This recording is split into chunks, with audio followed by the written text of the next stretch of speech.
do it.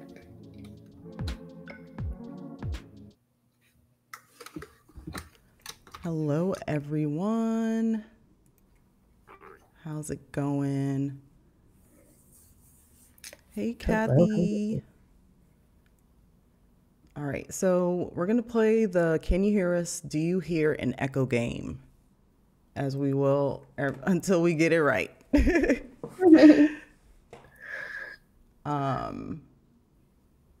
I'm getting a 500 error. This video is unavailable. Going to refresh. Okay, so far it looks like everyone's saying that we're sounding good. Dorlin, go ahead and speak just a little bit just so we can make sure that you're clear. We want to make sure that we're clear and none of us is more loud than the other. Yeah, make sure we're balanced out and no echoes. Or I feel like once I had a weird, like it sounded like it was reverberating off the table. I don't know. But hopefully we sound good today. Hey, CJ Dreams. Oh, snap. Good volume and no echo. Okay. I'm excited about that. All right. That might be a first, actually. We never get it right, but I think I'm learning finally how to manage my OBS. All right. So if you're here, first of all, thank you for being here. And for anybody who's new, we like to use the chat a lot. So if you want to say hey, go ahead and use the chat to say hey. We're all a little Alley family here. Okay, so today we're going to be talking about the Web Accessibility Study Group. We're going to be talking about what this group is and what it isn't, and then we're going to kind of, me and Dorlin are going to introduce ourselves. I have a little PowerPoint that I made to keep myself on track. So we're going to go ahead and share that real fast.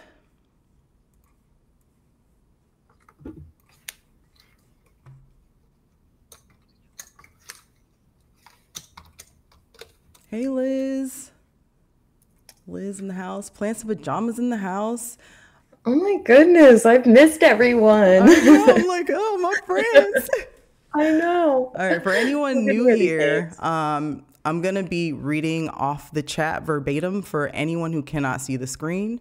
And I will be a little bit more probably verbose than you may be used to as I explain what's on the screen, because we have people who are going to be watching our streams who can't see the screen for whichever reasons.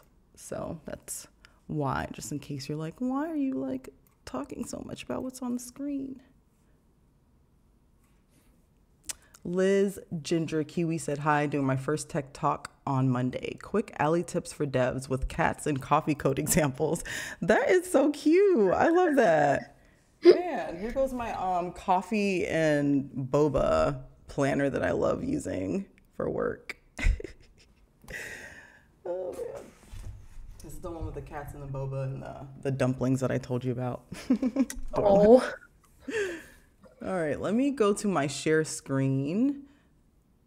CJ Acqui said, that sounds amazing. Where can we access the talk? So I'm sure Liz will put the talk in the chat for us to look at. And if you're here, you should also probably be a part of our Discord.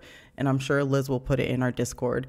If you are not a part of the Discord and you want to be a part of it, just let me know and I'll probably just put the link in the chat since you're here with me now. And the Discord is going to be the best place to get all the information you need as far as when we're meeting, resources, jobs. There's also reviews on people who did the CPAC last year, how we did. All right, let me just make sure I got everyone. Hey, Agrabina, I think I said hi to you already. The Clothes Hearse is here too. They said, hey, everyone. All right. Liz, just put the link in the chat, learnbuildteach.com. It's also in person in Toronto on February 8th. Tech Talks are based on this term's content and deck course. We will also be talking about the I don't know if it's DQ or deck. I should know that. Someone please tell me how to say it.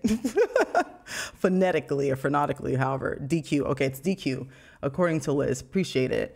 We're going to be talking about DQ as well, and how you can access their courses. And they also do have some scholarships. So you can get some of those courses for free under certain stipulations, and we'll talk about that. All right, so I'm going to go ahead and share my screen, and hopefully we will not have an echo there. Co-stream, share, external. I think that's us right there. We're in here, good to go. The closed horse said, I'm taking the DQ course now through the scholarship. Hulda D. Co's in the house. Hey, Hulda. Hulda said, yay, that's awesome, Liz. We'll check it out. Hi, African Dorland. What's up? Good to see ya. All right, so here we are. This is the Web Accessibility Specialist PowerPoint. So this one's pretty specific to Web Accessibility Specialist. If you're interested in the CPAC courses and doing the study group through that, all the videos are up on YouTube. So all you have to do is go on my YouTube, and we did like 8 weeks together. And I think at least 5 of us got our CPAC through just hanging out in the group and learning together. So that was pretty awesome. And Dorlin, did you figure out when you wanted to sit for yours? I haven't decided yet. The next session to sign up is coming up soon. I think it starts maybe January 21st. You can start signing up for it. But they also just extended the deadline to take Trusted Tester before they change that. Yes. So I'm going to prioritize that guy. And then if I miss this round of CPAC, I'll get it when it comes around, since it comes around every 2 months. Okay, yeah. The DHS Trusted Tester. Do we have any trusted testers in the building? If you're a trusted tester, let me see. Or if you're actually studying for the Trusted Tester, or if you don't even know what the Trusted Tester is and you're curious about it. It's one of the certifications that we talk about a lot, especially for accessibility testing. Hulda said, Dorlin, I'm in the same boat. DHS Trusted Tester. Yeah, and the Trusted Tester is way more challenging and harder to get through than the CPAC. So I would definitely say get that done. They're updating the DHS Trusted Tester to a new, they're doing something new with it where basically you're going to lose your place if you've been studying. So that's why everyone who's been studying is trying to do it right now. Yeah. Exactly. So the closed horse said it's a future goal for me. I'm sorry, darling. Were you going to say something? No, go ahead. Oh, you know what I was going to say is the Trusted Tester is cool because it's free. Yes. Unlike these ones we're studying for, but it's a lot of work, and you're doing actual exams on it, like testing for accessibility on different websites. So that they've set up for you. I think if you have the Trusted Tester, you at the very least know what you're doing, in my opinion, more than like any of the other ones, because it's so challenging and you can't get through it without knowing exactly how to do the job itself. So it being free and giving you all of that, I always say like go for it if you can, because the CPAC is like $500. So yeah. Let's see. Liz said, how do you take the 508 Trusted Tester exam? So there's a website with the link. If you go on, I'm going to actually put this in the chat so that everybody can see it. But I have all these links in the GitHub, on our GitHub page for the study group. So I'm going to go ahead and put this in the chat so that you can follow along if you want to. And we're going to go through this pretty thoroughly, but you can scroll down and get all the information about the DHS Trusted Tester right here under DHS Trusted Tester. And that's where you would also take the exam itself. But you have to go through this really long course before you even get to the exam. So it does take a lot of extra time. Yeah, if you haven't started Trusted Tester yet, you may want to wait until after they get the new version out, because it's a lot of work to go through. And on March 24th, you lose all your progress. So if you haven't started yet, if you've got a lot of time and want to dedicate it, good for you. But if not, maybe don't waste your limited time on something that's going to clear out mid-March. Right. Because it's going to probably take you much longer than mid-March to get through it, unless you have like a full time to go through it. That's true. If you can dedicate all your time to it, you can do it. Right. But I've been working on it for like 8 months now, just like in the free time I have, and it's go time. Got to finish this guy up. Yeah.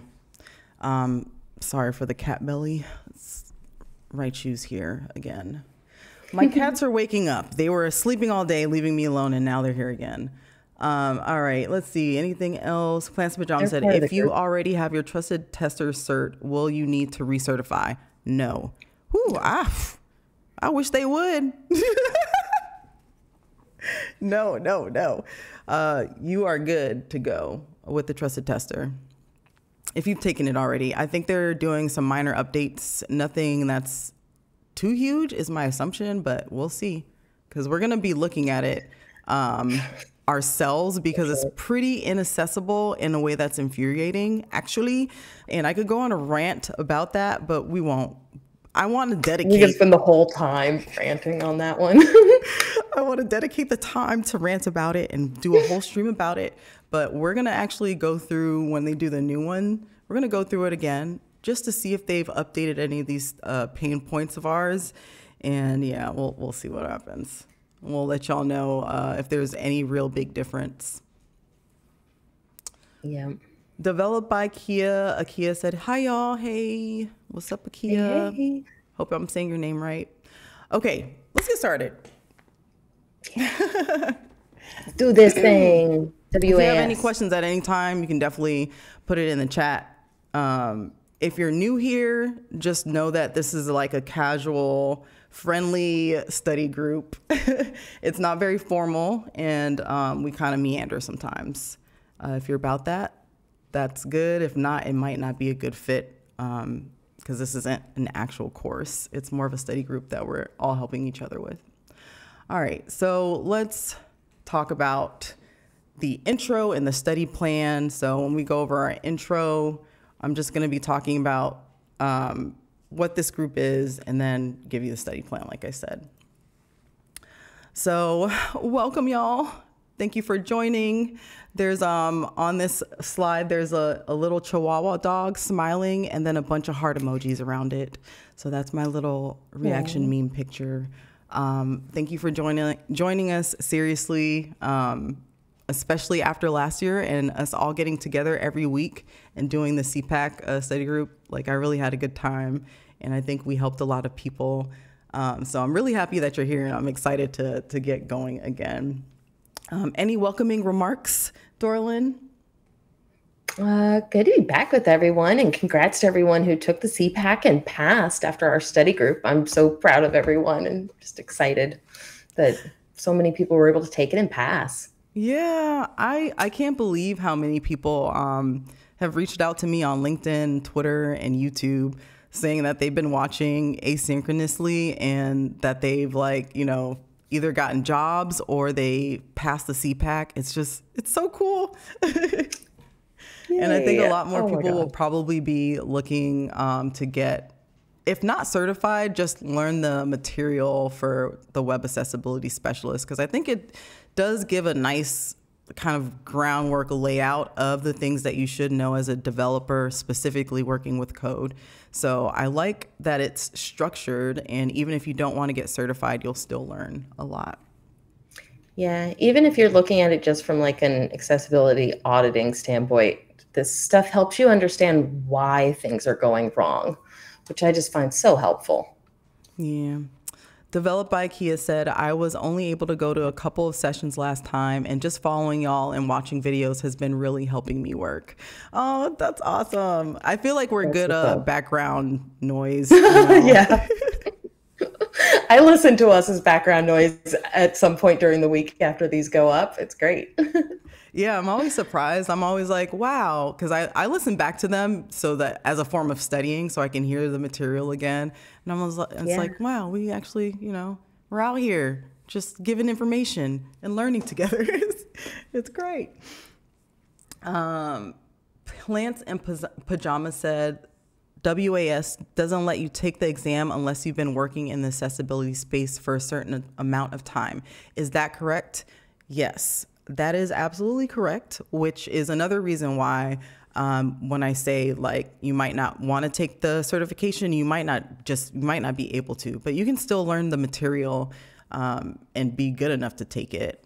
From my understanding, and we'll get into the weeds about it, you have to have at least 3 years of accessibility experience to sit for it. And that accessibility experience has to be paid work, and it has to be specific to like working with code and things like that. So for some of us, we won't be able to sit for it for maybe a year or 2 or even 3. And for others, we're going to go through this study plan and actually sit for the exam. I'm going to go over this too, but just in case I forget to say it, this study group this time around is a little different from the CPAC when we did it. When we did the CPAC, it was pretty structured. It was pretty strict in that we did about 8 weeks and we learned all the material together. And that was it. We were off and we took the CPAC exam for those of us who are ready. This one, it says 16 weeks, but, right, it says 16 weeks, but I want to take more time this time around to talk more about subjects we may get stuck on, to allow more time, because sometimes we think that something's going to take us 1 session and it ends up taking us like 3 sessions to get through. So I want you to keep that in mind. You can always use the study group guide that's on GitHub and follow it yourself if you need to get it done in 16 weeks, but we probably won't. Also, we both have full-time jobs, and sometimes I may not feel like streaming and may have to pause it. However, when we have guest speakers who are going to help us out, I'll try to stick to whatever time that they need to do it so that I can respect their time. But as for me, I'm going to try to do every Thursday, but sometimes it just may not happen. But I'm committed, okay? Just like I was for the CPAC, because I really want this. All right, let's move on. There may be some new people here, and you might not know who I am, and you're like, I saw your post on Twitter / LinkedIn / wherever else my post was, and now I'm here. So I would like to introduce myself and also have Dorlin introduce herself so you know a little bit about who you're listening to, our credentials, and why we're here and why we're wild enough to stream about it. This study group is, I would say this is me and Dorlin's joint effort to kind of just get a community together to learn because it's more fun that way. And I'm really excited about it. So after we do that, we're going to go over the actual study group material, which you can find on that GitHub. And then we're going to walk through the WAS certification itself and what that looks like. And then we'll look at the study plan, the actual study plan, which isn't fully fleshed out, but does have all the topics in there. So I'm going to take a moment to read a few of these comments so that Dorlin knows what's up. And then we're going to move on to introducing ourselves a little. Perfect. CJ Dreams, I think, was responding to Plants and Pajamas asking about not being able to sit for the exam unless you've had a certain amount of time. They said, you can explain your situation, though. Oh, never mind. Wrong test. LOL. Okay, I thought so. I was like, oh, you can do that. All right. Well, I feel like you can also, I mean, hey, you got 3 years, you got 3 years. It's kind of, you have to kind of prove it, I think, on this one. And anyone here, has anyone here already taken the exam? Because you can chime in for us. Kathy Codes says, that means I'll have to wait until taking the WAS. Plants and Pajamas said, same. Good to learn the material, though. Liz and Ginger Kiwi said, just posted the weekly streams on Toronto JavaScript Slack. Plants and Pajamas said, CJ Dreams, I'm taking the WebAIM document accessibility course. That's a good one. you recommended, and it's really good so far. Yeah, that's WebAIM is a good one. And learning about documents really strengthens your ability to audit or look at and test websites, because the defects in a document, they're kind of the same as what you find on the web. You know, the web is a little bit more complex, but at the end of the day, we're always finding the same things over and over again, and y'all know what they are. They're usually color contrast, heading, structure, just like all the things that you are going to find on your website anyway. So that's awesome. The Close Her said, I mentioned in the 100 Devs Discord, I'm hoping some folks join or will be joining. Oh, one time for 100 Devs, we always got to shout them out, because that's who made me, basically, and why I'm here, and how I started. So if you're a part of 100 Devs, definitely slide through the chat and say what's up, because that always makes me super excited. CJ Dream said, at Plants Pajamas, that's awesome. It's worth the cost for sure. Okay, let's move on. A little bit about me. I'm Africa. I've worked in accessibility for over 10 years, mostly as an occupational therapist. So working with children and adults in the home, community, clinic, doing mostly assistive technology work and therapeutic rehab.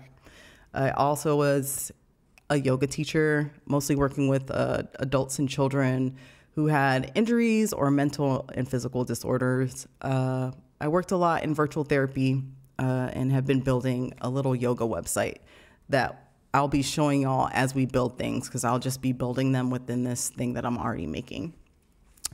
So I burnt out of occupational therapy very badly over the pandemic, like basically everyone else, and was like, man, I've been building these websites already for myself. I'm pretty, in my opinion, technologically inclined. And I really love accessibility and working on Section 504, which is physical modifications and accessibility in the government through schools, blah, blah, blah, blah. Basically, I learned how to code, and now I work as a 508 auditor, and I am an accessibility engineer. So that's what I'm doing now. If you have any questions, you can put it in the chat, but that's a nutshell. It's a really long story, y'all. On my free time, I really like learning in public. So this started this whole thing. I like community building. I think it's fun. I think it's more fun to learn together. So I've been kind of just on social media sharing my journey, and it snowballed into this group, which I'm very excited about.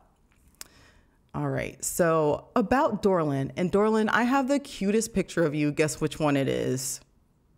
I don't know. I feel like I don't know any pictures you have of me.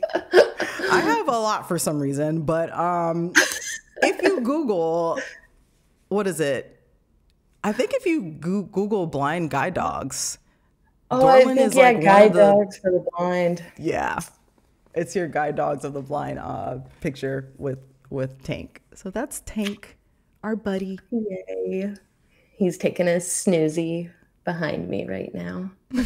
Holda said that's an awesome picture of Dorlin. So professional.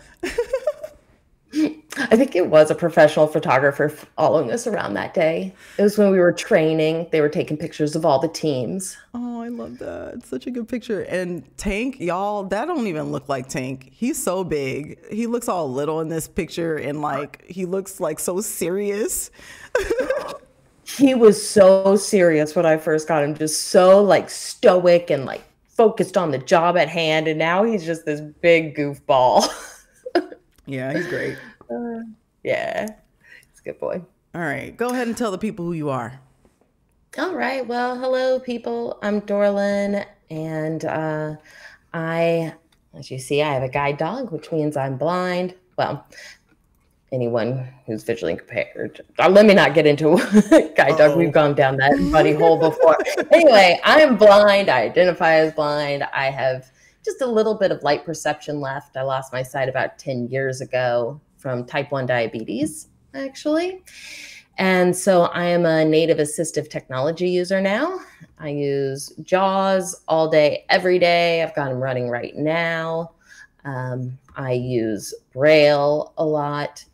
But I work in in accessibility in 508 compliance with Africa. That's how I got wrapped into this wonderful snowball of hers.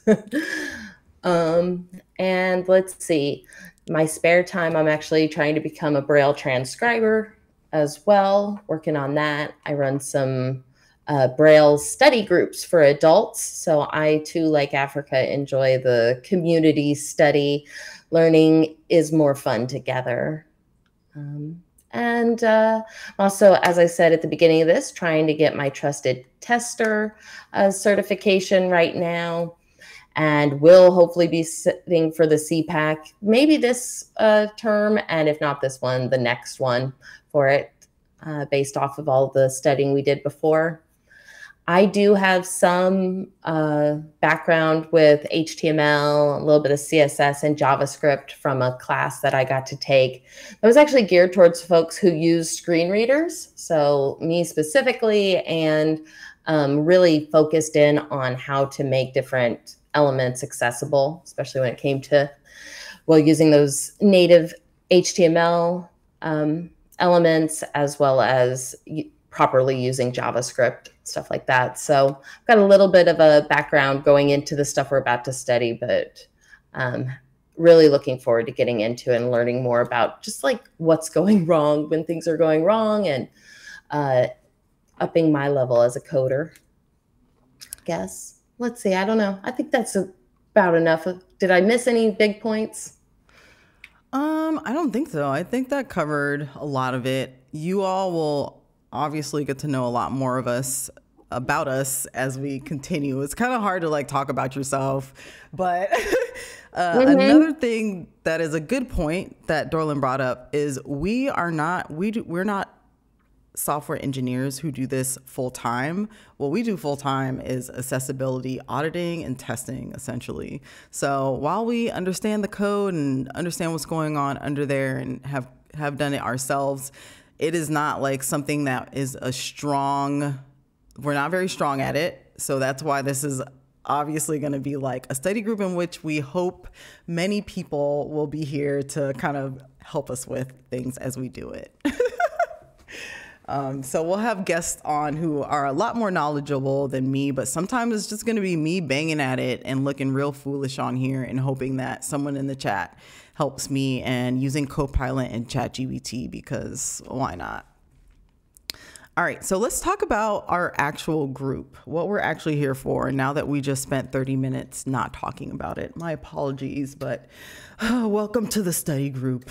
All right, so I sent this in the chat already. Let me make this a little bit bigger for those who can see what's on here.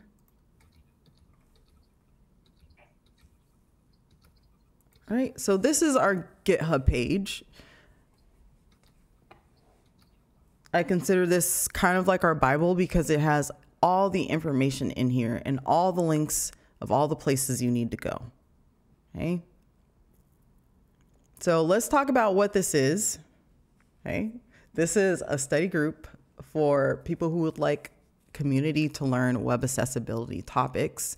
This is our safe space to ask questions and to do a little bit of learning together in a structured way. This current cohort and group, we're going to be following a 16-week study guide, which is going to outline the topics of web accessibility fundamentals to JavaScript, ARIA, widgets, and a lot of different things in between.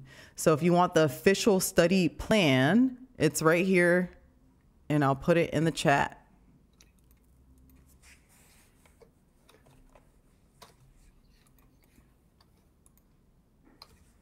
And this is where you would go if you want to see exactly what each week entails. And we're going to look at that a little bit later. So we're going to be meeting every week that I can on Thursdays at 4 p.m. And we're going to do as little as an hour and as much as 4 hours, just depending on how much energy me and Dorlin have. But on average, we do about 2 hours. A lot of times we do 3 hours. It just depends on how much energy we have that day, which is why it's loosely 16 weeks, because I don't know how long it's going to take us to get through things. And I'd really like to be thorough. So 16 weeks is honestly kind of arbitrary at this point. I just made it 16 weeks because that's how many topics there kind of were and how much you'll see when we go through it. But yeah. Like I said, the first cohort that we did going through the CPAC, which was the 18-weeker, you can find that on YouTube. There's a whole playlist just for that. You already know where we're meeting because you're already here. We also have that Discord. Remember, if you don't have Discord and you're in the chat here with us, go ahead and just let us know and I can put that in there. Let's talk about who this group is for, and we're going to get specific. So this is specifically for web developers who want to learn more about web accessibility and how to build these web applications in a structured manner. It's also for web accessibility professionals who are interested in a refresh or just a learning community. So even if you know that information, it's still like a good place to share knowledge, to be a mentor, and help us out and spread the love and joy of accessibility. Yeah. It's also for people who are studying for the following certifications, the DHS Trusted Tester. I think even if you're studying for a different accessibility certification, this is like so foundational that you'll get something from it and it'll apply to whatever you're doing. Also for people who are doing the CPAC and the Web Accessibility Specialist, which we're here for. This is also, like I said, a place for people who are interested in mentoring or helping members. So within the group that we currently have, if you are a mentor, you are very knowledgeable in this space, you can lead or facilitate learnings on topics during our live stream. So you can hop on here with me and kind of lead us through whatever we're working on. I think we have a few people signed up to do that. And I'll be reaching out to some people as well, but we really do need help. So if any of these topics kind of catch your eye, even if you don't know anything about the accessibility piece of it, if you're just like a developer and you just know how to make a form dynamically, or, you know, like just random components that we're learning, that will also be helpful for us. Another way that you can help out is by helping out in the chat with any questions that people may have as they are in the chat asking about things. So we already have mentors on the channel who kind of have been helping out with that. Shout out to Emma. She's in there a lot helping us out, answering questions. And there's a lot of other people in there who are super helpful. All right, I'm going to pause really fast because we have some comments and I want to make sure that Dorlin can hear them. Well, you missed a lot of people just saying great picture for your picture. Aw, thanks guys. I loved it. Liz said, so weird to see GitHub in light mode. Diversity is great. Yeah, I gotta do light mode, man. I gotta do it. Kathy said, we'll try to stay awake for the whole 3 hours. We'll be ending at midnight in my time zone. There are people from so many different time zones hanging out with us. Like, I think they're, you know, from Japan to Spain to Canada. There's a lot of different people in here. Last time we listed off all of the countries that were represented and we got to 11, and that was when the group was much smaller. So I don't know how many countries we have, but a lot of people are not on the East Coast time that we're on and watch us after we're done. So shout out to y'all if you're watching. And Kathy is a trooper. You're always here with us and it's so late for you. Karina Merg said, hi, everyone. Sorry I missed the first part. I've been studying for the Trusted Tester. Ooh, finished the practice, waiting for them to open the final exam. How is the WAS different from Trusted Tester?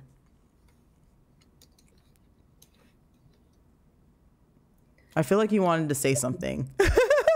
I was just going to say, well, good for you getting through that practice exam and on to that last bit. That's awesome. And good luck with it. I mean, I think you probably can answer this better than I can, but I think WAS is going to be a little more like the CPAC in that you've got multiple choice questions as opposed to the trusted tester where you are like hands-on testing pages and entering defects the way they want you to enter them and stuff. But Africa probably has a better answer than me. Yeah, so as far as the trusted tester is strictly, you don't need to know any code, honestly.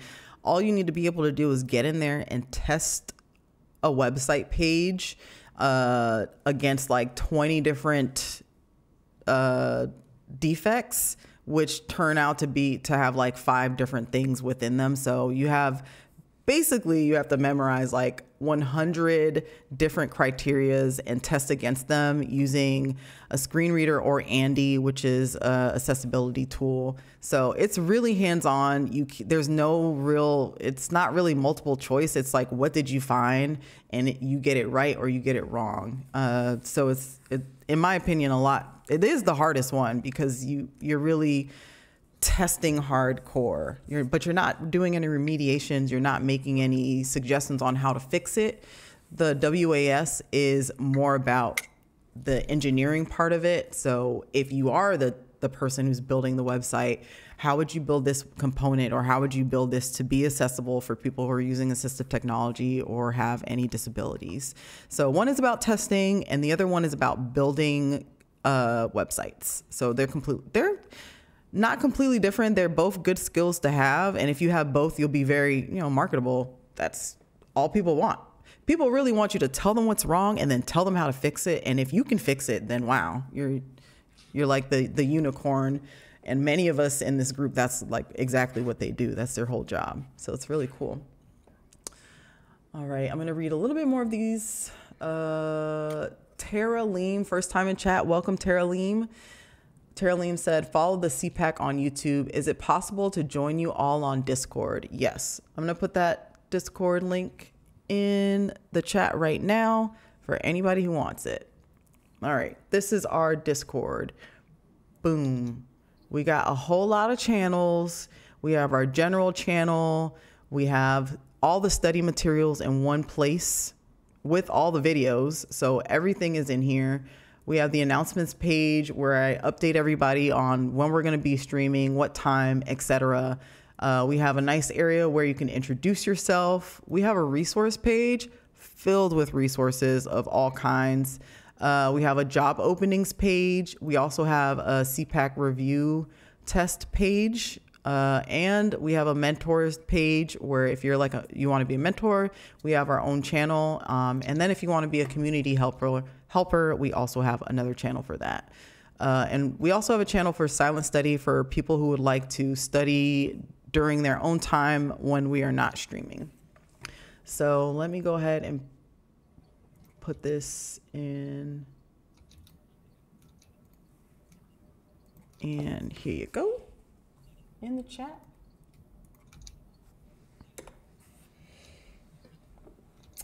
Plants in Pajamas said, hi from Pacific time. Oh, 3 hours behind us. Oh, someone already put the Discord in there. Thank you, Liz. Woohoo, teamwork. Let's see. Karina Mugg said, thank you so much. I just started with Allie this past year, so I guess I won't be allowed to take the WS, but I will still study for it. I don't want to lose the momentum. Yes, I think even if you don't want to sit for the test or whatever, like this information is exactly what you want to learn if you're a web developer anyway. You don't have to go and get this. The information is great. It's also fully available. You know what I mean? So why not? All right, let's move on to prereqs. We're going to talk about what you need in order to be successful with this group. So this is just talking about introducing yourself on the welcome page. I think most people have done that already. That's how you get access to the Discord. But if you're with me right now, you got the link. So you don't have to do that. You can just introduce yourself in the Discord itself. We would like to know, who you are and what you're studying for. That's always nice. Obviously, you want to get yourself acquainted with the study plan that we're going to go over. There's some material in there that you're going to have to review and understand and know. We're going to go through that. And I also have the link to the prereqs for the homework. Okay, so let's go over to our official study study material.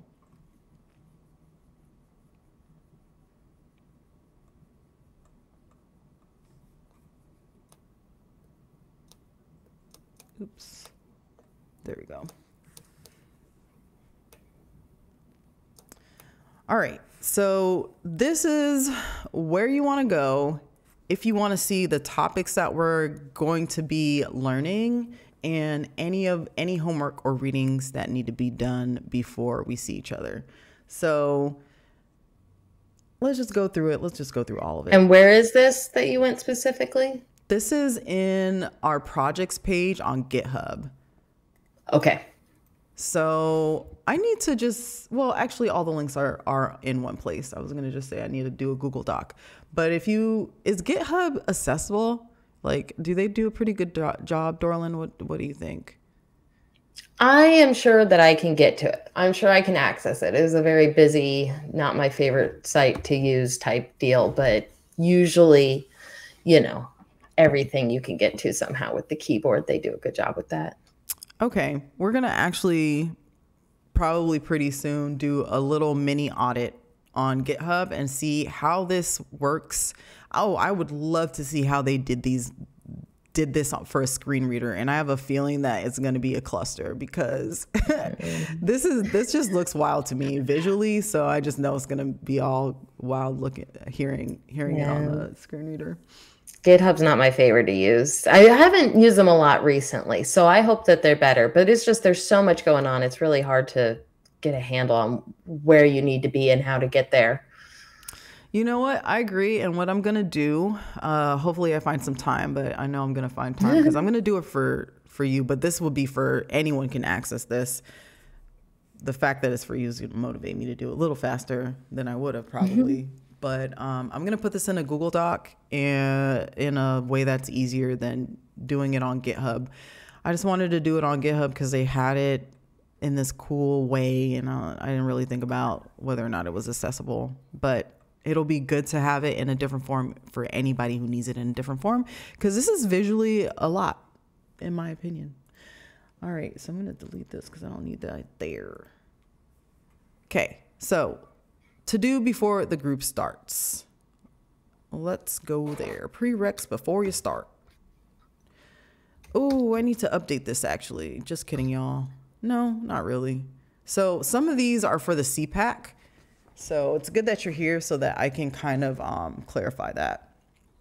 If you see anything about the CPAC up here, you probably, I think this is the only thing really that is not all that correct, but it is correct because it was for the 8-week plan. Let me see if I did something different actually. Maybe Q&A info overview. Nope, I didn't make it. That's all good. That's still relevant. To do before you start. On the wrong one. See, I'm already confusing myself, so obviously I need to do this in a different place.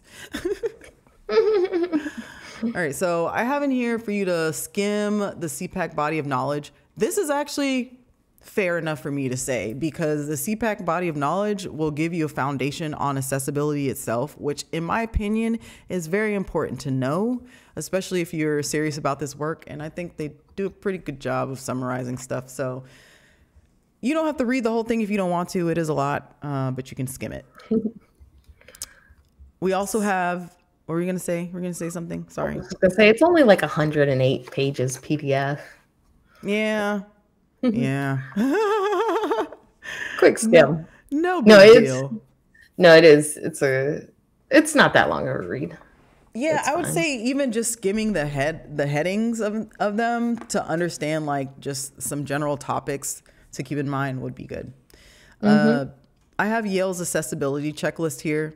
It's good to have. You can use any accessibility checklist. Doesn't really matter. Make sure if you actually want to participate that you have VS Code or your preferred IDE ready for our live study sessions. We will also be using Replit. I'm not sure how accessible it is, but we're about to find out because Dorlin's going to be using all this too. I also plan on using Notepad as my fallback. I mean, so it's a classic and it works. Yeah. Hey, oldie but a goodie. I also have download Anki for studying concepts. So Anki is what I use. It's up to you. If you want to use it, you can use any of your study materials that you would like. So this is for people who are new to accessibility, the prereqs that follow.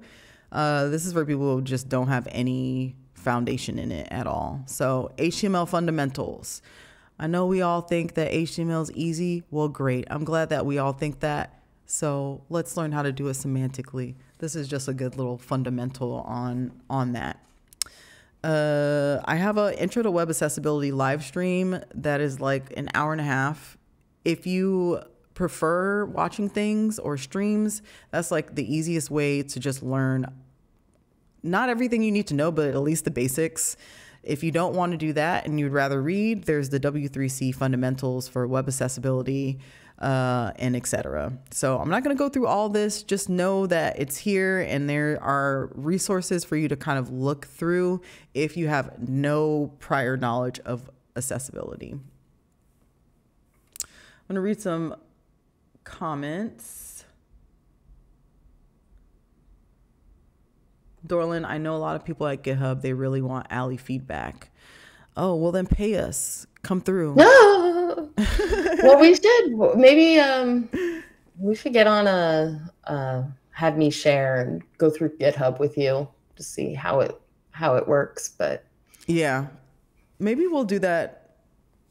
So that's why I was thinking like this 16-week thing is going to be way longer, because I want to do the things we keep saying we want to do, and I don't have the bandwidth to like do it on a separate day. So we may have days where it's just like, join us and see what it's like to test an actual website, because we just have to do that anyway. So we might put that in one of the times and spend like 30 minutes on that, and then do some material.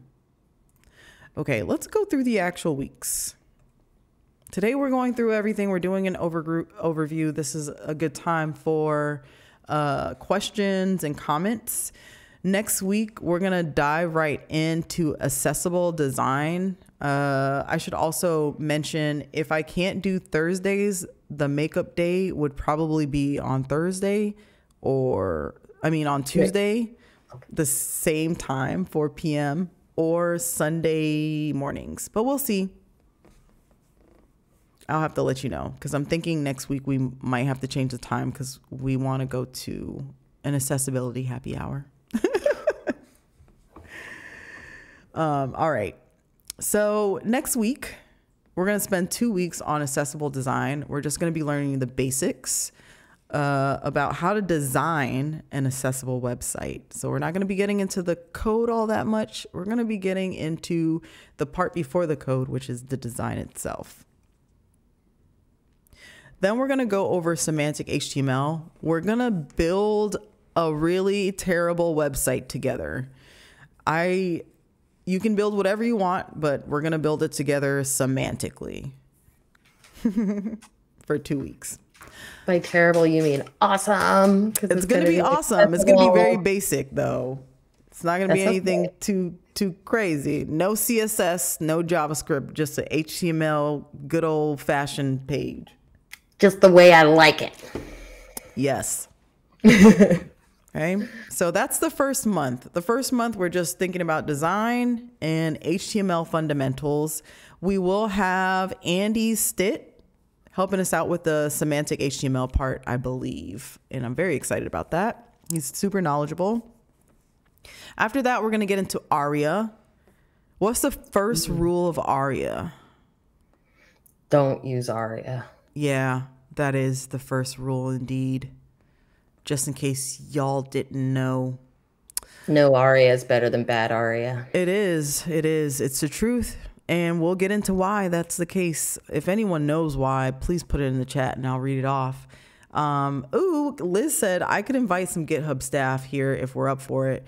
I actually know some people at GitHub and I'm always like, man, come through.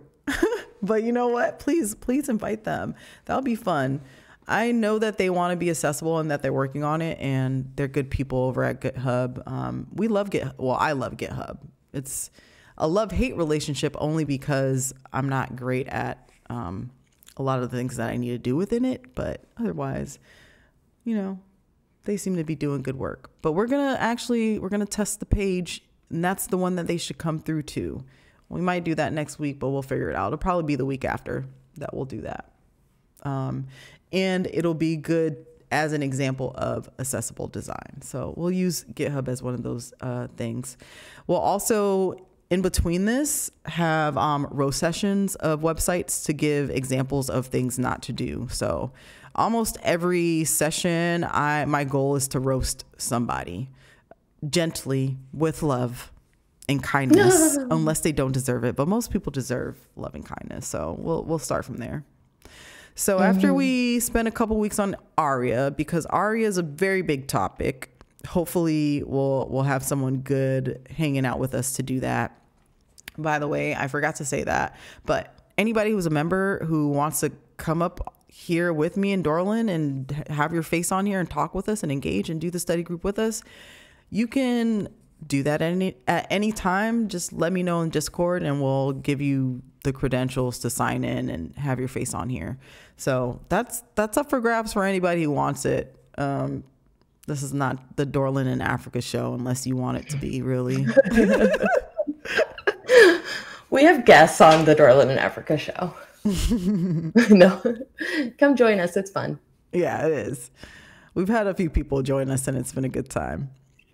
Okay, after that, we're going to learn about custom JavaScript ARIA widgets. So we're going to learn how to make some widgets that are actually accessible, because one of the things that me and Dorland see all the time are JavaScript widgets that do not alert the user that they exist, as we saw today literally at work, which is so interesting. And you know why? It's because they either used ARIA incorrectly or they just didn't use it at all, because JavaScript is not inherently accessible in general unless you will it.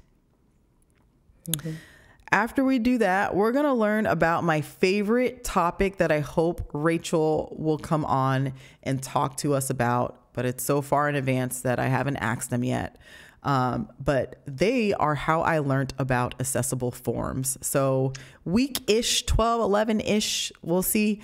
We're going to be learning about how to build accessible forms, and it gets its own few weeks because it is a beast of a problem, and we want to make sure that we have the foundational skills to get through that.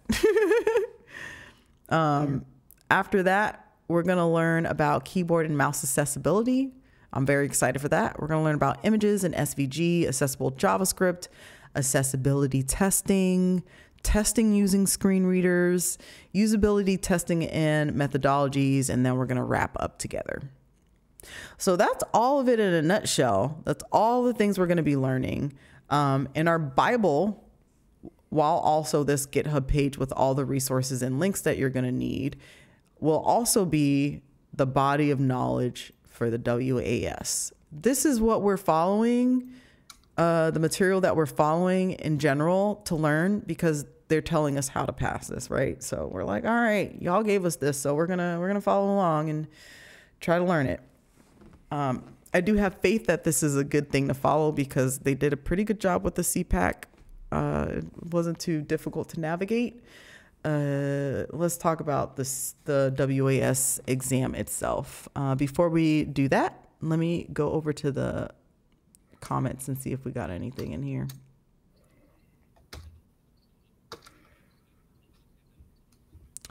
So Liz was saying that VS Code has a live share extension, very accessible because it lets everyone use their own VS Code setup. I've actually used that, and I don't want to get into it, but I can't use it anymore because I messed up something about my VS Code, and it always tells me that like something's wrong with it and it doesn't work. So I have to figure that out, but it is a pretty cool setup. It's basically like when we shared that document, Dorland, for work, and you could see me kind of doing stuff. Oh yeah. It's like that for VS Code, essentially. CJ Dream said semantic HTML, slightly toasty. Kathy Co said about ARIA, I guess not using it is better because most people use it wrong, or there's other ways to convey it using semantic HTML, which is more accessible. Yes, because HTML is natively, for the most part, accessible, unlike JavaScript. If you do it in the HTML first, you don't got to worry about spaghetti coding something together to make it work after the fact. So exactly that. Thank you, Kathy. Yeah, lay that good foundation. Liz, thank you so much. Put Rachel's talk about accessible forms in the chat. I'm a Rachel Stan. This is a Rachel Stan account. They are so cool. But yes, they do a really good job of explaining how to make forms accessible. And I had a very serious aha moment while watching that. So please check them out.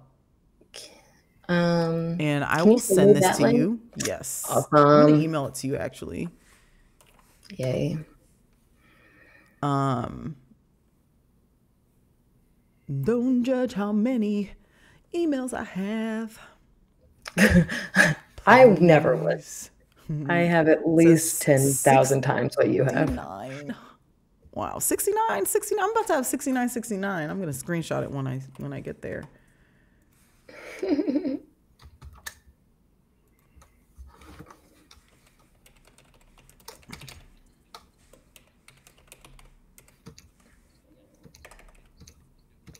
All right, sent. All right, let's get back to this. Cool. Liz said best alley forms resource. I gotta agree. I don't know if it's the best, but it's the best to me.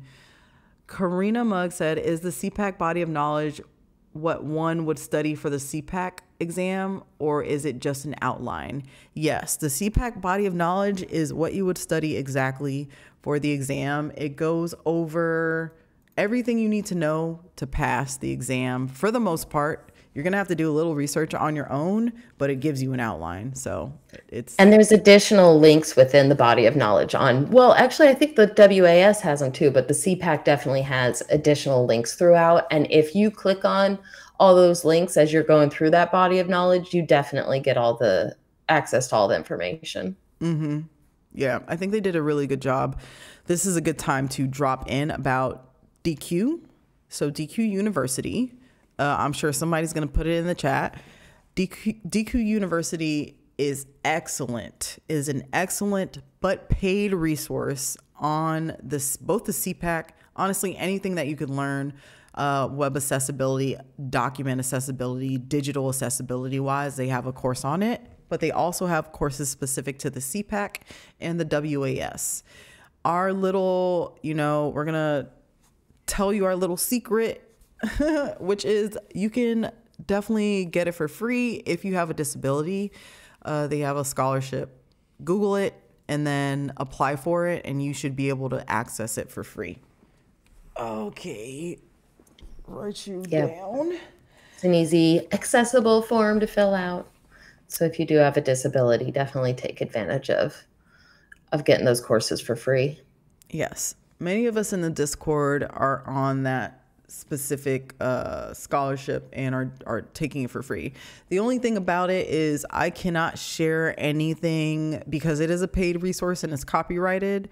I can't share any of the resources from DQ, but I'm going to be studying along with that material as I go through this body of knowledge. And my outline is based on both this outline and the DQ, just kind of melding them together and putting those topics in there.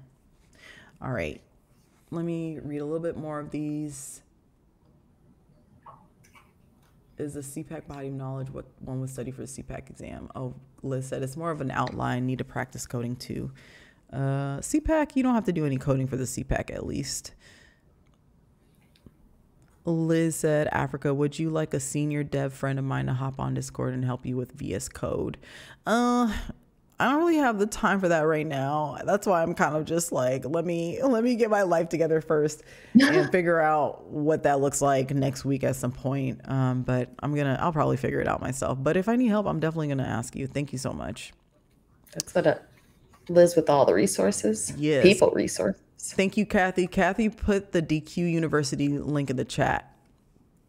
Yay. Okay, so what are we learning exactly if we're talking about this specific certification? Let's see.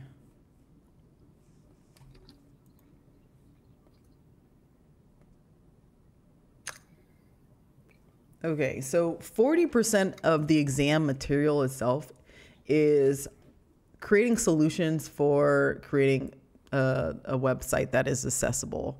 So only 40%, well, not only, but the majority of it is on how do I fix something, right?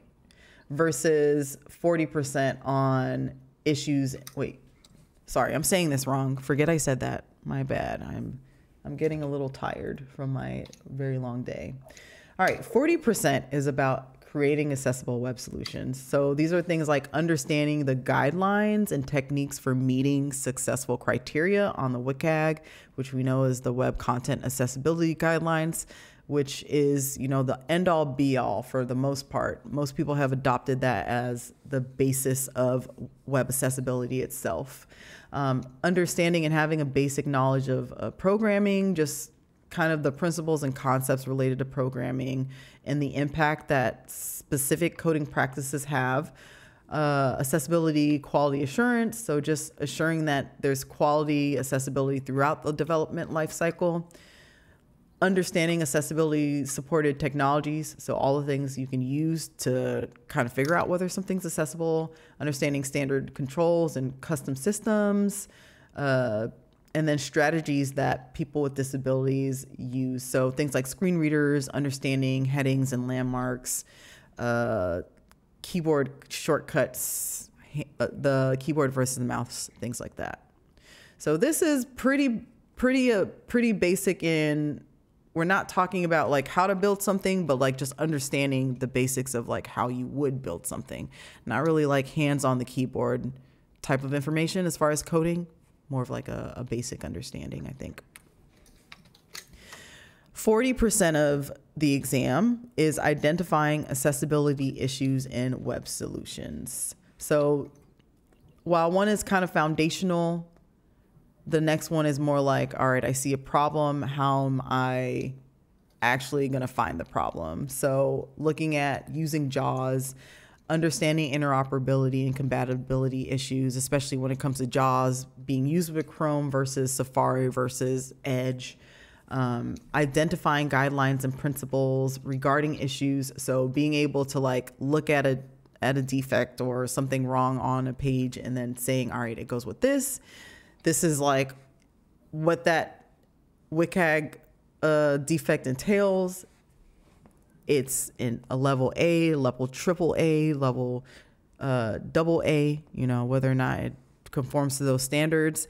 If some of those things that I'm saying are confusing and you've never heard them before, that little piece where we're talking about the prereqs, definitely do those prereqs or you're going to be a little lost in the weeds with us.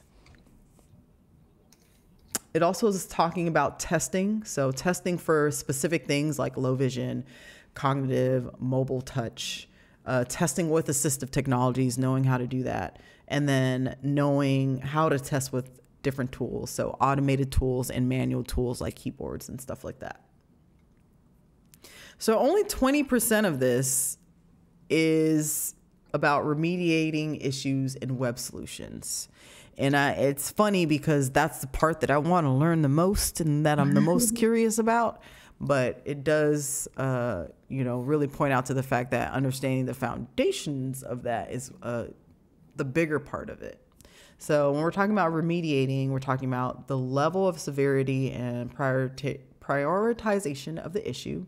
So costs, benefits, legal risks, user impact, what to focus on first, what the problem is, and then recommending strategies or techniques for fixing the issue itself. So what the best solutions are, what solutions are widely used, the feasibility of the solution, because sometimes just doing it is too complex and may kill the whole website. So, which is why we're always like, hey, maybe put accessibility within the software lifecycle in the beginning, and then you don't really have to work on redesigning a whole thing and fixing it.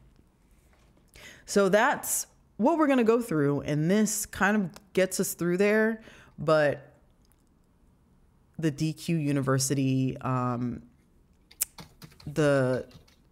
that course is so detailed and really handholds and walks you through all of these concepts.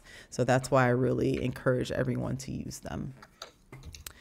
All right, go back to our home screen because I'm done sharing. I think, wow, is that everything? Let's see, our study plan. Yeah, and then I go straight into it. So I think we pretty much went through all the things for the most part that we need to know. In conclusion, I want to really hone in and remind everyone of the fact that this is a study group. We're learning together. It only works if we actually learn together and use the chat and use Discord. And unlike last time when we were doing the CPAC, where, you know, I knew a lot of the information, it wasn't new to me, and I could talk pretty confidently about it.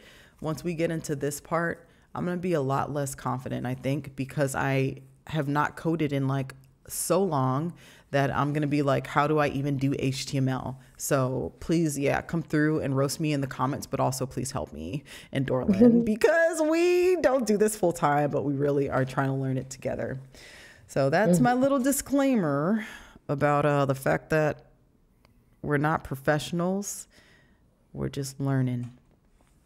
Okay. So don't expect us to say the right thing all the time or be correct. So I really am going to be leaning on my good friends who are developers to help us out. And you don't have to come up on screen with us because I know that that's not for everybody. Sometimes it's just nicer to watch and not have to be on the screen, but at least we have the chat where we can kind of talk it out and figure it out together. I'm going to read a few of these comments and see if there's anything else on here that I missed. Oh, Kathy Code said, we'll try to help out. Heart, thank you. Liz said, hugs to the both of you. Okay, so does anybody have any questions, comments, anything you want to say? Did anyone get certified with the CPAC? Now's kind of our time to kind of chill out for the next couple minutes and chat and figure out how we're going to move forward, if anyone has any suggestions or anything like that. And Dorlin, you can say your piece, whatever you want. All right. Cool. I've pulled up the WAS body of knowledge, honestly, for the first time, going through it. Found that little blurb about how the WAS designation is for those who have been working with an accessibility team, with, what did it say, on or with an accessibility team for 3 to 5 years. So I know I won't qualify to sit for this by the time we're done studying for it, but I'm really looking forward to learning it all. And because I think going back, the internet's forever, which is exciting. So on most days. And so being able to go back and review all this when I am ready to sit for it is going to be super valuable. Yeah. Yeah. I don't know if I've been trying to figure out if my experience is kind of non-traditional in what I did. So I don't know if it qualifies as 3 years, but in my head it does, and I'm going to try. So I don't know. My goal is to get the WAS this year or die trying, but not literally die, because it's not worth that. But also, I'm going to get the WS this year. Mark my words, y'all. We doing it. You're going to do it. I believe you. I have seen you get so many certifications since I've known you. No doubt you're going to get this one. And JAWS, you're going to get that this year too. Oh my gosh. Why is JAWS like the hardest one out of all of them? I'm just like so intimidated by it. Oh my gosh. The fact that, didn't you say you failed it the first time? Oh, I failed it like the first 3 times I took it. Do y'all hear that? Dorla literally uses JAWS every day and failed it. So that's all I got to say on that part. It was a rough one. I don't know why it was so. It seems like that, like 79% kept hanging me up. It hung up a few other people too that I know, where it was just like, Wild.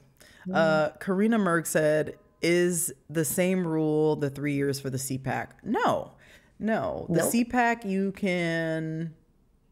Well, Liz is saying CPAC Nothing. prereq either a year of experience in accessibility or able to describe their background and goals related to CPAC credential. So I know I didn't have to put anything in about it. I just signed up. I don't remember putting anything about what I did, but it might have. I can't speak very confidently on that, but I feel like if you are someone like that second part you just read, Africa, where it's like, if you can explain your reasoning or whatever it is, I think everyone here can say, I'm interested in accessibility and this is why I want to take the CPAC, to further that knowledge. I think you have to put your job in there, actually. Oh, do you? Do you actually have to be a professional in accessibility to sit for the professional accessibility core competencies? I don't think you do, honestly. But I don't think you do either. I think that one seems like, I don't know. I'll have to go look at it, but in my head, anyone could take the CPAC. That's just how I recorded it. It is. Anyone can take it, but I think you have to, at the very least, if you're not currently working in it, you just have to be like, yo, I love accessibility. And honestly, if you're sitting for the CPAC, if you don't love accessibility, you at least are very interested enough to do it and want a job in it or something. So I think within that, no worries. You'll be fine. It's not like the WAS. The WAS, you actually really have to have 3 years of experience. And I think I'm sure they don't call your job and say, oh, did she do this? But you have to document it in some way to show that you do. Scout's honor. And Kathy Coe said, I wrote that I was a developer, not sure if it helped. Corina Mug said, I found the TT very easy. What? Oh, well, look at you. Get it. Coming for us because we're out here struggling through it, man. I mean, it wasn't. I've been reduced to tears on days. Although, to be fair, it's not code. It's not designed for those of us who are actual assistive technology users. Well, I cried too, so I don't know what that says about me. I know that you're a much stronger person than me. It says Kareem Mug is awesome and kicking butt and taking names over there. Oh, they said, how is the CPAC compared to the trusted tester? If the trusted tester was easy to you, then the CPAC, just go take it now. Honestly, yeah, it's multiple choice and let me put it this way. If you watched all of the videos that we did on the CPAC and you just passively watch them and listen, you will pass the CPAC. According to me and everyone else who's done it so far, it was enough for them. No, I don't know that they did any extra studying really, other than maybe a few flashcards here and there. But I hesitate to call anything easy because we're all different. But for me and for other people, it was very hard because people were it was a hard test. It was challenging. So it really depends on what your background is. My background is already in this stuff already. So I didn't really have to work very hard at it. But if you're learning it for the first time, you're probably going to just have to take the time to kind of sift through it. The thing about the CPAC versus the trusted tester and other ones is the CPAC is really about just listening to some facts and understanding how they relate to each other versus having technical skill and knowing exactly how to do something. The trusted tester is way more involved and requires you to actually test something for real. It's not multiple choice. It's not just oh, I know what this is. It's no, find the thing, explain what it is, and how, blah, blah, blah, blah, blah. It's way harder. What was the defect? Where exactly was the defect? Yeah. You tell me you're a trusted tester, you get my respect immediately, and I assume that you know what you're talking about because you're forced to the way that they do it. You will learn it by force because you will not pass without. There's no cheating either. Like, unless you can't cheat because the person has to also know how to do it. It's wild. CJ Dream said, I cried too. Thank you, CJ Dreams. I feel heard and seen. I've never met someone who said the trusted tester was easy. So I love that for you. No joke. Yeah, no sarcasm. I really want to know how many times it took you to pass the practice test there, Curry Mugs, if you don't mind sharing. Did it take all 3 times, or were you like wonder kid and only needed 1 or 2 times to pass it? So guys, the trusted tester, you get 3 attempts on the practice exam to take it before you have to take the start over and take the practice exam from the very beginning. Okay. Karina said, well, I tried the trusted tester in September and gave up after a few hours. A few hours? What? Like, are we talking about the same test? Because you have to like go through so much of it, unless you're talking about the actual test itself. No, but they said that they'd finished up the practice test and are waiting for the final test. So that September must have been a false start. Maybe I read this wrong. Let me look up here. No, that's cool though. It's making me want to get on trusted tester right now. I'm telling you, like you're gonna get it. It's gonna be great. Gotta finish that thing. I can do it. CPAC, Plants and Pajamas said CPAC is more of the theoretical why behind accessibility. Yep. Trusted That's a good way to put it. Mm-hmm. Trusted tester is more like how to audit web pages. Kathy Co said, I've been failing some of the quizzes on the DQ course, so I'm a bit worried for the CPAC. I don't remember if you're failing some of the quizzes, just go through them again. I think I went through all the quizzes. Go through them one more time. Also try Kathy, you might have already done this, but there's a sample test in the resources somewhere that's got 10 or 20. We can't use it anymore. That's a whole thing, actually. I had to delete it. Oh no. Yeah. I think the IAP might be suing them because y'all, let me tell y'all something. There's a website that has the actual test questions on it because I saw those test questions again I was like, this is so accurate. That's probably why I passed so well. No, I'm just kidding. Let me not tell myself, but like, I didn't know. It was just a website that, people were putting in the chat and seems like a legitimate website, but I don't know. I think someone like memorized the test questions or something and put some of them on there. And Plants and Pajamas was Plants and Pajamas the one who gave it to us. They said, I thought it was legit. I'm sorry, everyone. Don't say sorry because it was very helpful. But right. Oh my gosh, drama. I know. I was like, oh, accessibility drama.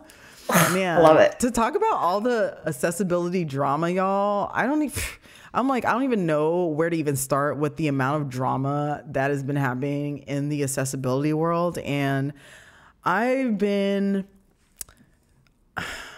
at a crossroads / existential crisis with my online identity and where I want to go with it, because now I am like a whole professional in something that I actually like. And before I was a little bit more off the cuff. So I'm like, should I be talking about this drama happening? It has nothing to do with me. I just don't want to be sued by an overlay company. That's all. I'm like, man, there's so much happening.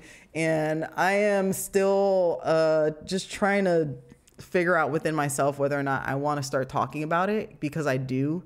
But I'm still thinking about it. Next week on the Dorland in Africa show. I know. What I really want is I want streaming to be fun. Like, I'm not trying to monetize this or like get famous or any of that stuff. I just want to share knowledge and like talk freely and not be a brand or be a thing that like has to be super professional because it's more fun that way. But then I think about like, I'm like, but what if blah, blah, blah. I don't know. I'm going to figure it out so that I can start giving all the tea and like talking. It's just going to be more fun that way, but we'll see. Oh man, Kathy Co said there's so much. Yeah, so much. Oh my gosh. All right, let me read some more of these. Okay, I didn't finish Karina's message. So they tried the trusted tester in September, gave up after a few hours. Then I started doing a lot of audits to random sites and got familiar with the WCAG. After that, trusted tester felt so easy. While still waiting for them to open the final exam. It's been 5 days. Karina, email them. If you need the email, hit me up on Discord in the chat and I'll give you the email because I had to email them as well. And you're right. If you memorize or the WCAG and then do the actual testing of web pages, it is easy in that you can easily spot things, but it is not easy in that it's the way that the test is made. So don't get me wrong when I say, oh, it's so hard. It's so hard even if you understand how to do it because of the way that they structure it, which is a whole nother story. But anyway, CJ Dream said Q&A helped me a lot and the videos. Karina Mug said, if one has no real work experience with Allie, can getting the TT or CPAC certifications help in getting a job? Yes. Yes, they absolutely can, because like I keep saying, if you got that trusted tester, you can do the job now. You can definitely go and get a job in testing or auditing of Section 508 type things. Will you be competitive? That is fully up to where you're coming from, how you finesse your resume, and how you speak about what you do. Because you're going to be up against people who have like years of experience, know how to code. Like the only reason me and Dorlin are both transitioned, we both transitioned from a different career, basically a different field to do this. And we both did not have the trusted tester, but the trusted tester was something I mentioned in all of my interviews and something that I had on my resume as I was getting it done. And a lot of it has to do with how you sell yourself, what you did before. Like I am privileged in that, like I specifically came from something that does translate really well. And Dorlin is a native assistive technology user. So she also had that going for her as far as that. So really you got to figure out what your story is, how you're going to sell yourself, and like know the job, because it's going to be, you're going to be given a technical interview. So if you know it like the back of your hand, that's all they really care about at the end of the day. Can you do the job? Can you test? You got the trusted tester, you absolutely can. You got the CPAC, that tells me that you were serious and that you really wanted this. Doesn't mean you're better than someone who doesn't have it and has years of experience and doesn't have those. Not really, but it helps if you don't have anything. Plants in Pajama said, wait, did we ever get the Braille drama from Dorlin? Braille drama. Oh my goodness. It's Braille Literacy Month though, guys. So Louis Braille was born in this month like 215 years ago. So yay for Braille. Yay. But I don't think we ever went back to the Braille drama. There's so much of it, though. Not as much as accessibility drama right now, though, I don't think. So. Oh, no, man. Oh. Yes. Kathy Co said, I know someone that works in accessibility now that didn't have any former experience but took the CPAC. Okay, yeah. Yeah, makes sense to me. Plants in Pajama said, email them again. I had to bug the TT help desk to open up my exam. Yeah. Liz said, just tried asking Bing Copilot about CPAC questions. I am sorry, but I do not have the access to specific questions that appear on the CPAC exam.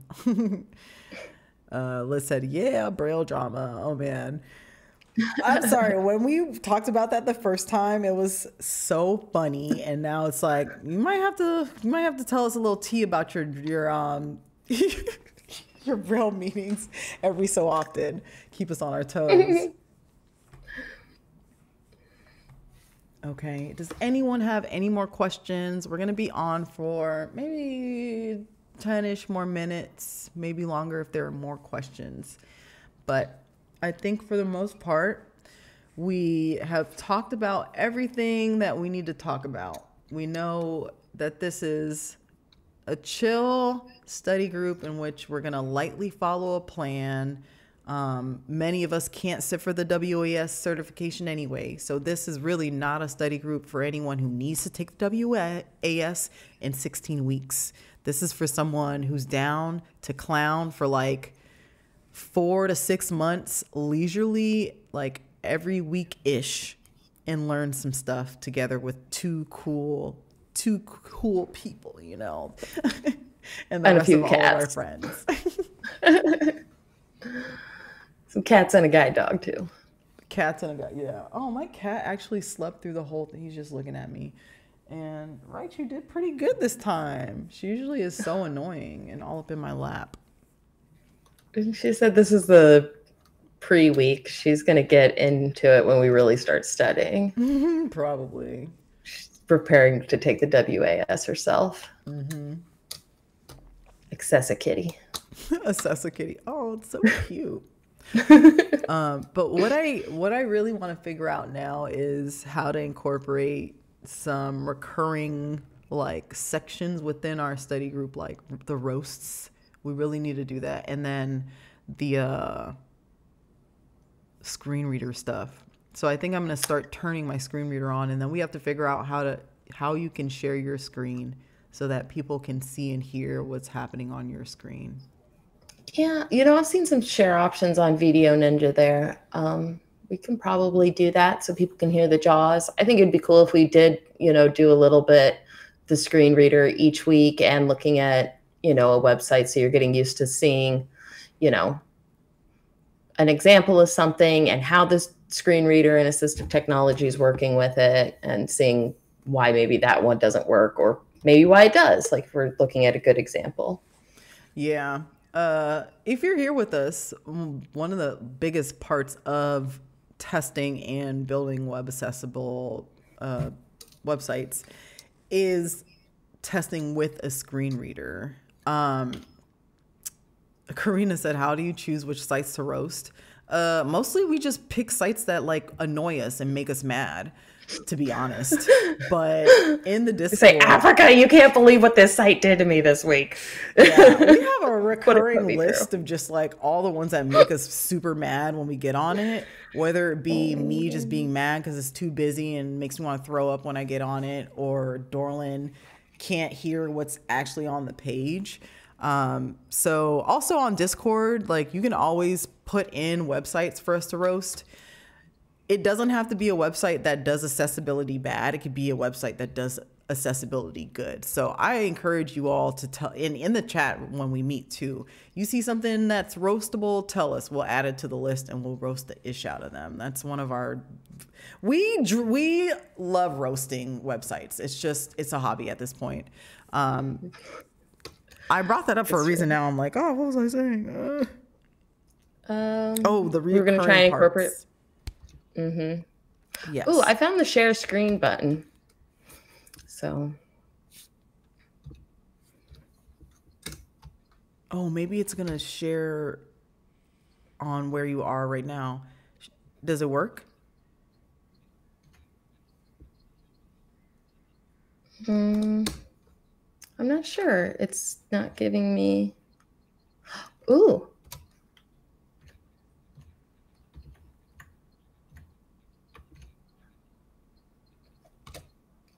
Oh, it won't let me toggle that button.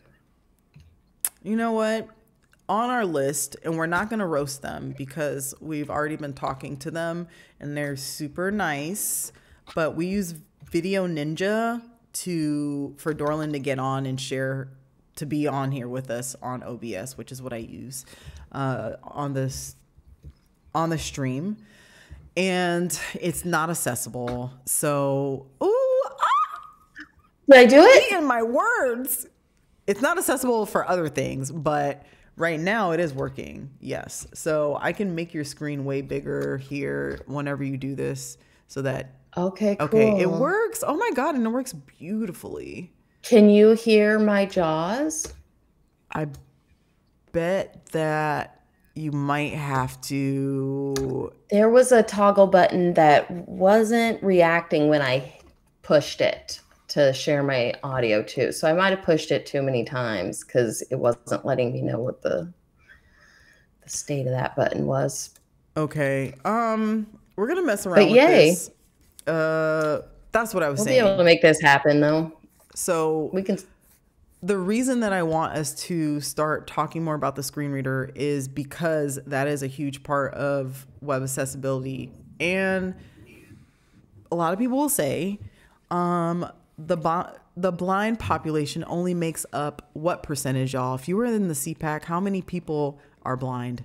It's a number, I think, not a percentage. I think the percentage is like 1%, right? I think it's like, yeah, 2% maybe. I know there's a 2% running club. I brought that up before. They're like, you're trying to get all people with visual impairments to run. Okay. So I think I don't know. I remember there was like a 2.2 million number. Gosh, I need to go back and re-listen to all of our videos now before I study or before I take it. Oh, also, you can stop sharing so that we can see you a little bit better. Yeah, like I know how to do that. Oh, let's see if you can even do it. Okay, but my point was about the screen reader that not only blind people are the ones who use screen readers. People with low vision also use screen readers as they get more fatigued throughout the day. They may be listening to give their eyes kind of some rest. People with cognitive disorders and things like that, they also use screen readers because some people may have brain injuries and can no longer read, so they need to hear it. I work with a lot of people who use screen readers for things other than being blind. So that is not the only good point. Liz says also for migraines, EDS, vestibular disorder, dysautonomia.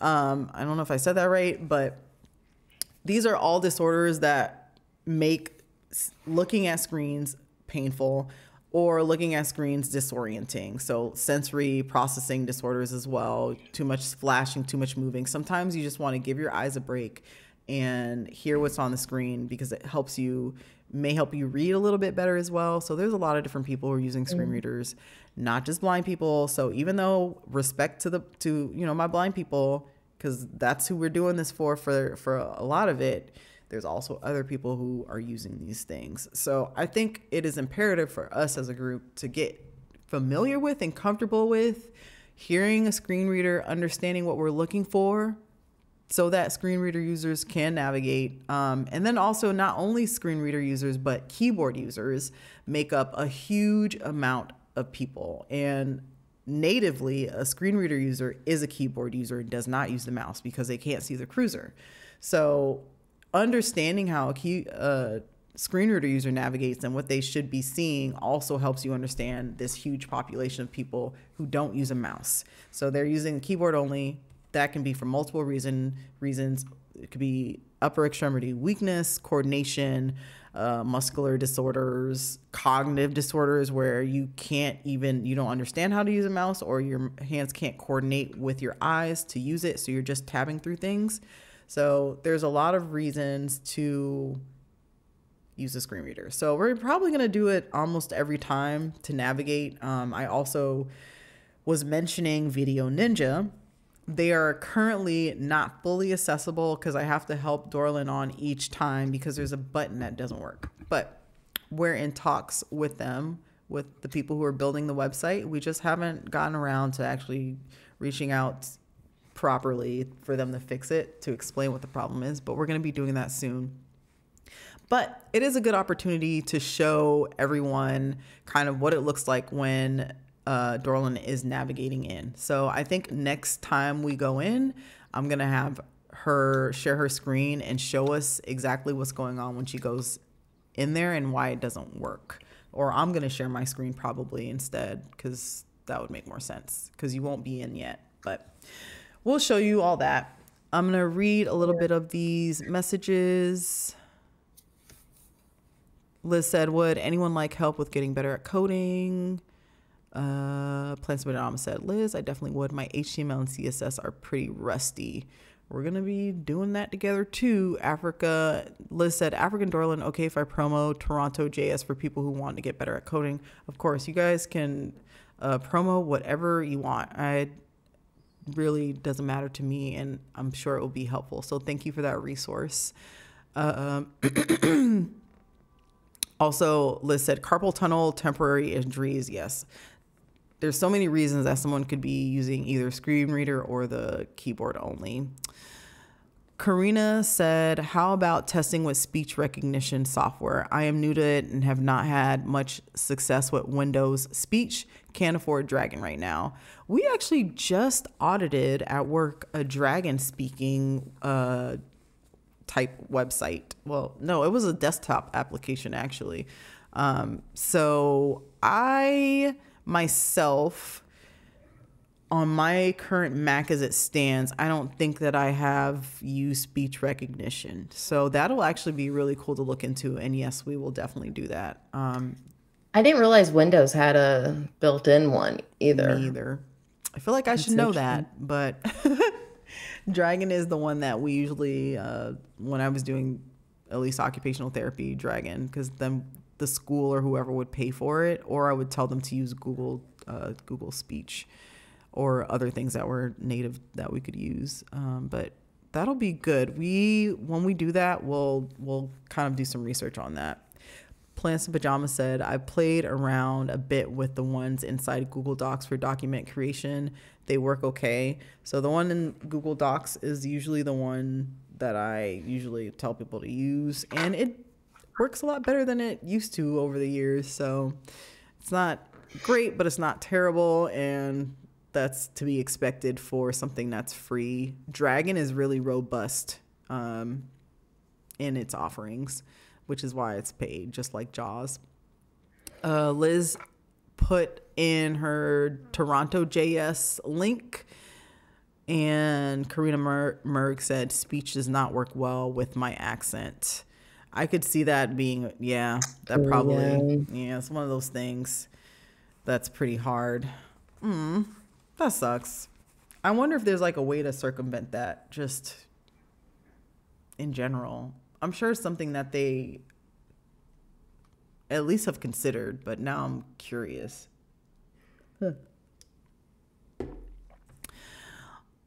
All right. Plants in Pajama said, hard for people with speech disorders too. Yeah, that was one of the things that I came across a lot when I was working as an occupational therapist, just like people with muffled speech or different speech patterns. It's really hard to use those things natively. So they end up having to do things where they're typing and then doing the speech output for that. So there's, I don't think, a lot of ways around it, but Dragon does probably better than the average one does when it comes to accents and stuff. It's just so expensive, those things. Karina said, I asked my kids to test for me and now they know Allie. I think this might be some type of typo, but I'm not sure. Test me and now they know. Oh, I asked my kids to probably test me for the stuff that you're okay, and now they know. That's hilarious. I always say my cats are accessibility professionals for sure. No joke. Yeah, my boyfriend, he's a robotics engineer, and he's been around for the CPAC, and not all of my meetings, but sometimes he like overhears me at work talking with Dorland, and he's an accessibility expert now. Okay. I'm like, those robots about to be real accessible. I tell you what. Love it. And every time I use the word lame, he's like, Africa, don't use that word. Because we learned that is not a nice word to use. It's very ableist. Trying to do better. Yay. Liz said, funny dragon story. Taught adults with disabilities from workplace injuries. One student used dragon. Someone else sneezed, and my dragon using student cursor moved. What? That's so cute. Oh my gosh. If I saw that, I would freak out. That's so adorable. I love that. Karina said, I meant my kids helped me with speech testing. They were born in the U.S., so they don't have an accent. Aw, that's so cute. Robo Dom's in the house. What's up, Robo? Oh, hey. Robo says good morning to us like every day. I'm like, man, thank you, Robo, for keeping the chat alive. Seriously, you're like so cool. We love it. For reals, the glue. Oh man, everyone's like, "Oh snap, it's Robo!" Because yeah, Robo really every other day at least, I'm gonna get a hello, and I'm just like, I've noticed that I'm like, I kind of look forward to it. Like, oh, even if I don't respond, I get the message, and I'm like, oh, thank you for thinking of us. Oh. Robo said, "Thank you all for responding. Gives me validation." We love your messages. Please don't ever stop. And thank you for coming by. I hope that you help us out during the stream. Wait, Robo, you're a developer, right? Liz said it became a class joke. The sneeze, that's so I believe that. Oh yes, Robo is a front-end dev. So that is great because that's exactly who we need. First role ever. Congratulations. That's so cool. Woot woot. Yeah, we're definitely going to need our front end devs coming through and helping us out, especially when we get past HTML. Even for HTML, I probably forgot how to do really basic things because all I do is test now. So it's going to be fun having y'all roast me.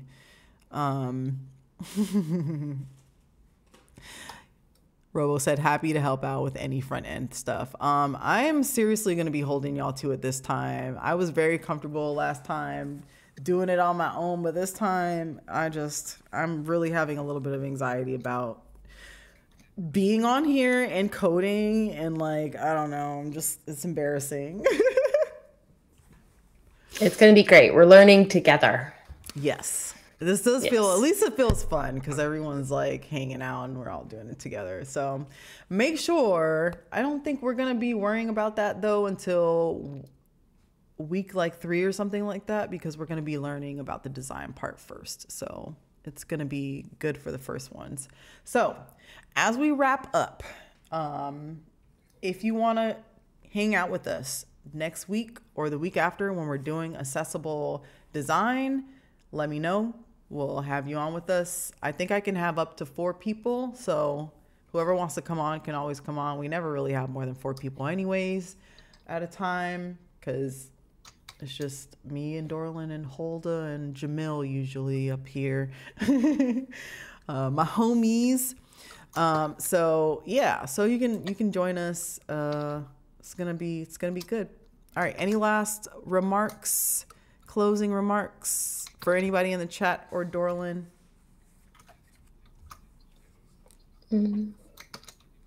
Nothing for me. I'm still messing around trying to see if I can get this toggle button to work though on Video Ninja. Oh, she looks so cute on this like camera. Oh, baby, oh, so cute. And there goes. Wait, let me see. I don't know if this is gonna mess up, but. Access a kitty. Oh no.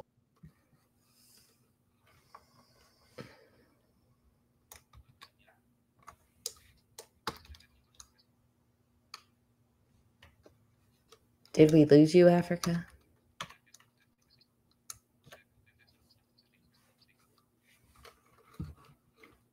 Africa, I can't hear you anymore.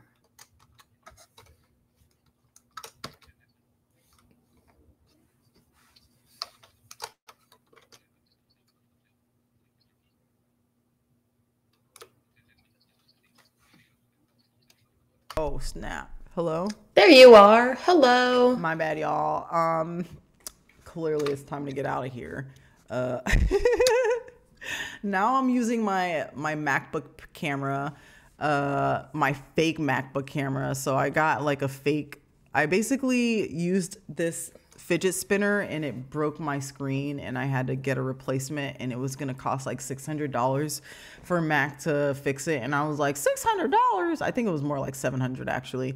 I was like, nope, I'll do it myself. And I bought like a $150 screen on Amazon, and the camera is so awful. That's why I look all grainy. You look great to me. Oh, well, thank you. Thank you so much. That's the beauty of streaming with blind people. Yeah, I appreciate the non-judgment holding space for me. You just tell me how amazing you look and I will believe it. Yeah, I do look pretty amazing in general. Okay. I believe it. Okay, so Karina said, for next week, we have to review the fundamentals. Yes. If you don't know anything that I was talking about, specifically if you don't know what the WCAG is, WCAG, if you enjoy watching me and can sit through something, if you sit through my WCAG crash course, you will know everything you need to know in one sitting in like an hour and a half or two. So absolutely watch that. Or you can just, kind of Google it and go through all the little things. But that's just depends on how much, what kind of learner you are. And Liz just put a link in there for what is the WCAG. And I'm going to drop my YouTube link for that specific one in here just to make it easy for you. This is the one that has the most views too, which is hilarious. So far I have 5,000 views on this. Oh my gosh. OMG. I know it's not a lot, but like to me, it's a